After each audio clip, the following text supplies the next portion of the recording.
नेकी ही घर, देश और दुनिया को एक बनाएगी।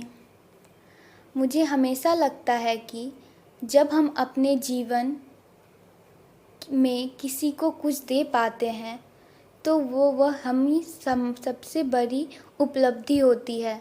फिर वह ज्ञान हो या फिर आप किसी को अपनी सेवाएं दे रहे हो या किसी के लिए कुछ अच्छे शब्द ही क्यों ना कह रहे हो। अगर आप किसी की ज़िंदगी को बेहतर बना सकते हैं, उसकी ज़िंदगी में खुशी ला सकते हैं, तो यह सबसे अच्छा कार्य है जो एक इंसान कर सकता है। इससे बेहतर कुछ भी नहीं है। जब सभी ऐसा करेंगे तो दुनिया से संघर्ष खत्म हो जाएगा। मैं अक्सर कहा करता हूँ कि जब दिल में नेकी होता है तो चरित्र खूबसूरत बनता है। जब चरित्र खूबसूरत होता है तो घर में एकता और तालमेल बढ़ता है। जब घर में यह सामंजस्य होता है तो देश में व्यवस्था और शांति रहती है। जब देश में शांति रहती है तो पूरे विश्व में शांति स्थापित होती है। यह पूरे विश्व के लिए सही है। हमें इस देश में व्यवस्था और शांति तथा घर में सामंजस्य की ही ज़रूरत है। हमें इस धरती को खुश, समृद्धि और शांतिपूर्ण समाज देने की दिशा में काम करना चाहिए। ऐसे करने में शिक्षा, धार्मिक आध्यात्मिकता और आर्थिक विकास तीनों की महत्वपूर्ण भूमिका है। हमने देखा कि विश्व में शांति और खुशी के बीच नेकी में है। नेक नागरिका की प्रबुद्धि समाज का निर्माण कर सकता है। हमें यह नेकी अपने बच्चों के मन में स्थापित करनी होगी। 5 से 17 साल की ही उम्र में उन्हें यह मूल्य देना हमारा मिशन होना चाहिए।